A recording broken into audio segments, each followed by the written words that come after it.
You ask Tiger to solve. This deals with linear equations with one unknown. The final result is x equals 7/4. Let's solve it step by step. Simplify the expression. Expand the parentheses. Simplify the arithmetic. Group like terms. Multiply the coefficients. Group all x terms on the left side of the equation. Subtract 2x from both sides. Group like terms. Simplify the arithmetic. Group like terms. Simplify the arithmetic.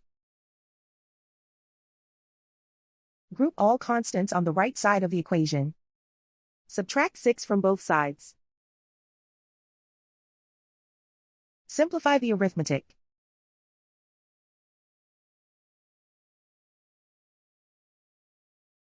Isolate the x.